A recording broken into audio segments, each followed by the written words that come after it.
سامعین محترم، آج جو میں بات کرنے جا رہا ہوں وہ کسی قصے یا کہانی پر نہیں، کسی پرانے فتنے پر نہیں، بلکہ ہمارے اپنے پاکستان، اپنے دارالحکومت اسلام آباد کی اس واقعے پر ہے جس نے ہر باشعور انسان کے دل کو دہلا دیا ہے، جس نے ہمیں آئینہ دکھا دیا ہے کہ ہم کس سطح پر گر چکے ہیں۔ اسلام آباد دارالحکومت ہے یا گناہوں کا مرکز ہے؟ جس شہر میں سپریم کورٹ ہے، پارلیمنٹ ہے، وزیر اعظم ہاؤس ہے، درجنوں حساس ادارے ہیں، فوڈ اتھارٹی ہے، پولیس ہے، انٹیلیجنس ہے، وہاں ایک منظم نیٹ ورک گدوں کو ذبح کرتا ہے، ان کا گوشت صاف کرتا ہے اور بڑے بڑے ہوٹلوں، شادی ہالوں میں سپلائی دیتا ہے، اور کسی کو کانوں تک خبر نہیں ہوتی۔ یہ خبر نہیں قبر ہے، یہ واقعہ نہیں فتنہ ہے۔ گدے کا گوشت شرعی و انسانی جرم ہے۔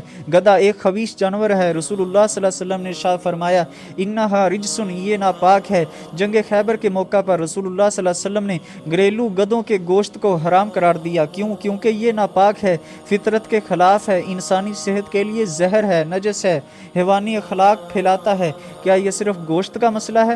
نہیں، یہ صرف گوشت کا مسئلہ نہیں، یہ ضمیر کی لاش ہے، نظام کا ننگا رقص ہے اور معاشرت کی بے غیرتی ہے۔ ہمیں وہ دن یاد ہیں جب دکاندار مال تولنے میں ڈرتا تھا، اب وہ گدے کا گوشت بیچنے میں نہیں ڈرتا۔ ہمیں وہ دور یاد ہے جب لوگ کہتے تھے حرام کھا کے کیسے دعا مانگیں گے، آج کہتے ہیں کیا فرق پڑتا ہے، گوشت ہی تو ہے۔ ریاست کہاں ہے؟ ادارے کہاں ہیں؟ فوڈ اتھارٹی صرف ان دکانوں پر ایکشن لیتی ہے جو سیل نہ لگائیں، پولیس ان دکانداروں سے منتھلی لیتی ہے، عدالتوں میں سالوں کیس پڑے رہتے ہیں اور میڈیا صرف بریکنگ نیوز کی حد تک۔ تو سوال یہ ہے، اگر اسلام آباد محفوظ نہیں تو پاکستان کہاں محفوظ ہے؟ معیشت اور حرام مال کا زہر، جو لوگ گدوں کا گوشت بیچ کر مال کماتے ہیں وہ صرف حرام مال نہیں، قوم کی غیرت، عزت، صحت اور نسلوں کو بیچتے ہیں۔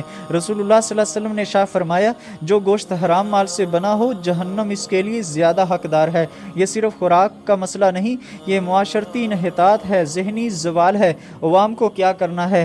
گوشت کی حقیقت پر شک ہو تو خریدنے سے انکار کریں، مشکوک گوشت بیچنے والوں کی اطلاع متعلقہ اداروں کو دیں، علماء، خطباء، اسکول ٹیچر اور والدین حلال و حرام کی تعلیم دیں، روزانہ اللہ سے دعا کریں، اللہم اکفینا بحلالک عن حرامک واغننا بفضلک عمن سواک۔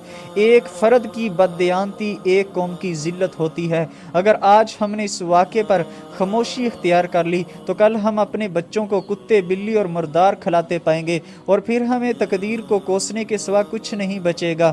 اے مسلمانوں، حرام صرف پیٹ میں نہیں جاتا، حرام عقل میں گندگی، دل میں زنگ، نسل میں فساد اور قوم میں ذلت پیدا کرتا ہے۔ اٹھو، اپنے بازار کو پاک کرو، اپنے دسترخوان کو حلال کرو، اپنے دل کو زندہ کرو، کیونکہ جس قوم کا پیٹ حرام ہو، اس کی عقل، اس کا ایمان، اس کی سیاست سب مردہ ہو جاتے ہیں۔